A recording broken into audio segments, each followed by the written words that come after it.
ô professor Paulo, o senhor pregou aí sobre o sangue, e o senhor estava explicando que as pessoas, elas nascem mortas. Obviamente, o homem nasce morto nos seus delitos e pecados. Tanto o calvinismo quanto o próprio João Calvino colocou todas as crianças que não são batizadas, que não vêm à conversão, que não têm a possibilidade de se tornar adultas, mas morrem na infância e não são batizadas, o calvinismo coloca essas crianças no inferno. É uma questão bastante complexa. O catolicismo colocava no limbo, né? E o calvinismo no inferno. A grande questão, haverá crianças no inferno? Pelo que a palavra de Deus nos diz, tudo indica que não. Jesus disse que era para deixar vir as criancinhas a ele, porque das tais é o reino dos céus. Mateus 19:14. Então, por este versículo, nós entendemos que essas crianças, ainda na fase da inocência, elas foram salvas pelo sacrifício de Cristo. Assim como, por exemplo, talvez entrar aí na mesma categoria, aquelas pessoas que têm algum problema mental, né, que elas não conseguem discernir entre o bem e o mal. Então essas Deus pessoas... não imputa pecados dessas pessoas. Sim, o sacrifício de Cristo, ele redime essas pessoas, né? De modo que, a partir deste versículo, nós entendemos que as crianças, elas, na sua fase de inocência, elas estão... elas têm acesso ao céu. Elas não vão para o inferno. Não. Paulo também fala em Romanos 7:9 que outrora vivia sem lei. E olha que ele nasceu no judaísmo, dentro da lei. Mas assim que veio o mandamento, reviveu o pecado e eu morri. Parece que dá a entender que enquanto ele estava na inocência, que ele vivia sem lei, não havia pecado sobre ele. Quando ele passa pelo Bar Mitzvah, quando ele passa pelo processo de aprendizagem, então ele tem o conhecimento da lei e aí ele entende que é um pecador e morre. Nós podemos dizer então que há um processo, quando a criança cria consciência, é aí que ela precisa da graça salvadora de Jesus? Sim, Jesus deixou bem claro, aquele que crê e for batizado será salvo. Quem não crê está condenado. Então, a partir do momento que a pessoa ela toma uma consciência do que é o pecado, o que é certo, o que é errado, ela já está responsável pelos seus atos, né? Pelas as suas ações morais. Então, dessa maneira, aí ela precisa agora de Jesus Cristo, precisa do sacrifício de Cristo, entregar a sua vida, né, confessar, se arrepender dos seus pecados. Porque uma criança, ela não tem como arrepender de algo que ela não tem nem consciência. Então, nesse sentido, o sangue de Cristo, a morte de Cristo, ela faz uma remissão dessas crianças. Explica um pouquinho aqui, aproveitando que tem muito telespectador e também ouvintes participando do programa, a questão do limbo católico, como é que era isso? E por que a Igreja Católica resolveu suspender o limbo? Na verdade, pastor João Flávio, o limbo não é doutrina católica. Tá? Nunca foi, essa doutrina do limbo nunca foi oficializada pela Igreja Católica. Existia, mas não era legalizada. Isso. Tanto é que você não vai encontrar no catecismo católico o limbo. Você vai encontrar purgatório, mas limbo não. O purgatório é oficializado, o limbo não. O limbo é uma ideia que vem desde Agostinho, tá? Para tentar organizar algumas ideias teológicas dentro do catolicismo a respeito da vida após a morte, de crianças, por exemplo, crianças inocentes.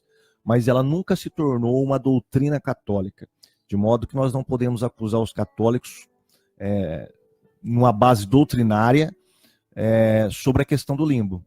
Tá? Mas há vamos dizer assim, uma teologia oral católica sobre o limbo.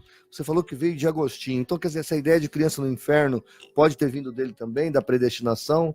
Porque assim, Calvino diz literalmente que quando nega-se o batismo aos infantes, nega-se o sinal de graça sobre a vida deles, nega-se que ele é um predestinado a salvação. Seria mais ou menos daí, dessa origem dessa heresia, veria de Santo Agostinho? Olha, eu não sei se particularmente essa ideia de Calvino vem de Santo Agostinho. Eu sei que nas disputas com Pelágio e outros adversários teológicos da época, ele desenvolveu essa ideia do limbo para tentar explicar, né, a questão do pecado e da inocência, para tentar conciliar. Então, a justificativa dele veio com essa imagem de um purgatório infantil, podemos dizer assim. Né? Só que a gente sabe que Calvino bebeu muito em Agostinho. 400 vezes cita ele na Instituta.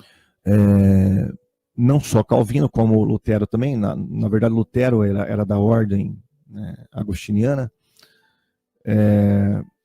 Eu acredito que ele tirou algumas coisas de Agostinho, sim, essa ideia, né, de predestinação. Porque para os reformados, né, eles têm uma ideia de sacramento. O batismo seria um sacramento. Né? Na verdade, tem um artigo no site. Tem uma função de trazer graça. Na verdade, tem um artigo no site do CACP. Todas as denominações que participam, as crianças do batismo infantil, elas colocam uma certa sacralidade em cima do batismo. Isso é uma coisa assim horrorosa.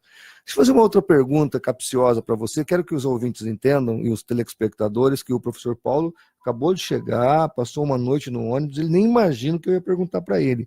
Né? Nós estamos se encontrando aqui na rádio agora, então eu estou fazendo perguntas capciosas para ele aqui ao vivo e ele está respondendo.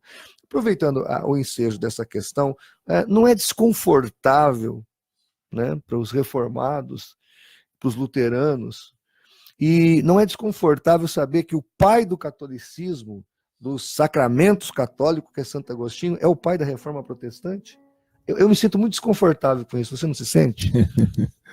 Eu me sinto muito desconfortável, né? Eu acho muito luciférico um pouco isso, porque a mesma fonte, né? Porque o catolicismo se orgulha de Santo Agostinho, e a mesma fonte do protestantismo, a fonte é o Agostinho. Lutero e Calvino, no caso Calvino na Instituta, mais de 400 vezes cita Agostinho. Agostinho, então, é o pai do protestantismo e o pai do catolicismo. Isso não é meio paradoxal? Eu vejo assim, a gente está. Quando a gente volta nosso olhar para o século V, né, o século de Agostinho, a teologia cristã está sendo cristalizada ainda. Então, em Agostinho, há muitas coisas boas e coisas ruins também. Né? Muitas coisas que atrapalharam o cristianismo, muitas coisas que ajudaram o cristianismo. Por exemplo, a obra da Trindade dele é excelente, é algo magnífico. Sim, o livre-arbítrio também. Depois ele abandonou, mas eu li a obra, gostei muito também. E ele também teve assim a sensatez de escrever as Confissões, né? E depois um livro que ainda não li, mas muitos teólogos falam que são as retratações que ele fez de muitos erros, muitas coisas que ele acreditava, ele se retratou. Então eu acredito que em Agostinho dá para você tirar de tudo, coisas boas e coisas ruins. Infelizmente, muitos vão buscar em Agostinho aquilo que era apenas conjecturas, né, teológicas dele, que não tinha muitos fundamentos bíblicos. Por exemplo, os católicos bebem, como você disse, em Agostinho, né, infelizmente em coisas que não se pode provar única e exclusivamente pela palavra de Deus. Por exemplo, a questão do purgatório que acabamos de falar. Né? E os reformados vão buscar lá a questão da predestinação em Agostinho. Se bem que é um pouquinho diferente a predestinação de Agostinho, ela foi mais refinada ali pelo calvinismo, né? Por Calvino e depois pelos calvinistas. Mas eu acho que dá para você tirar de tudo. Não só de Agostinho, mas qualquer pai da igreja. Eles tiveram muitos erros e muitos acertos também. Ok, eu até queria citar para você aqui, não sei se você conhece a esposa de Santo Agostinho, né, que o pessoal não sabia que ele foi casado. Oficialmente ele não foi casado. Ele teve um filho chamado Deodato, com uma moça que trabalhava na casa dele chamada Flora. E você sabia que ela escreveu um livro? Flora? Não. Eu comprei o livro e ela realmente escreveu um livro. Tem uma carta, na verdade, que alguém transformou num livro, e eu tenho esse livro. E uma das coisas que me chamou a atenção nesse livro é que Flora diz que leu as Confissões de Santo Agostinho. E ela disse assim: ó, meu querido e amado Agostinho, li suas confissões e vi que nelas a verdade passou como um cavalo galopante. Então ela acusa o Agostinho de algumas questões. Terminando neste mesmo assunto, eu não quero fugir deste assunto, nós podemos então deixar claro para os nossos ouvintes, para os nossos telespectadores, que a palavra de Deus, ela não tem base para corroborar o inferno de infantes. Quer dizer, crianças não vão para o inferno porque morreram na infância, porque não foram batizados. Nós podemos dar uma tranquilidade para o ouvinte, então? Sim, sim. Não há nenhuma base na palavra de Deus para falar que crianças vão para o inferno. Há um versículo lá em Apocalipse que diz que no juízo final aparecerão os grandes e pequenos. Muitos interpretam isso aí como se fossem crianças, mas ali pequenos não está falando de idade, está falando de importância, né? Poder, de status, relevância. Exatamente. Você conhece o livro do Evalnice Milhões, Ao Paraíso, ao Trono de Deus? Li alguma coisa. Você sabia que ela disse que vai ter um playground no céu para criar os bebês que morreram? Não, desconheço essa parte do livro. Pois é, eu tive a pachorra de ler esse livro e a Valnice disse que tem um playground lá no céu. Ela traduziu, na verdade, esse livro de um reverendo que psicografou de um anjo que era um homem que virou um anjo, meio mormonismo, meio espiritismo. Que bagunça. A Valnice Milhomes conseguiu, né? Inclusive, pastor Miranda, botar uma palestra dessa no próximo congresso sobre esse espiritismo de Valnice. Interessantíssimo, né? É muito interessante. O que está havendo hoje é uma salada no meio evangélico, beirando ao próprio esoterismo, né? E realmente isso tem que ser denunciado, tem que ser os verdadeiros cristãos têm que ser alertados, porque infelizmente, muitos cristãos, apesar de serem sinceros, são ignorantes quanto às verdades da palavra de Deus, infelizmente. Vamos fechar a questão. Não haverá crianças no inferno, amém? Não, pode ficar despreocupado, que não haverá criança no inferno. É bem assustadora essa doutrina, mas graças a Deus nós não teremos bebês no inferno. Para quem quiser maiores informações, acessem o site www.cacp.org.br, também iepaz.org.br. Esses dois sites, tanto da Igreja Evangélica da Paz quanto do Centro Apologético Cristão de Pesquisas, há material, há subsídios suficientes para você formular o seu pensamento teológico.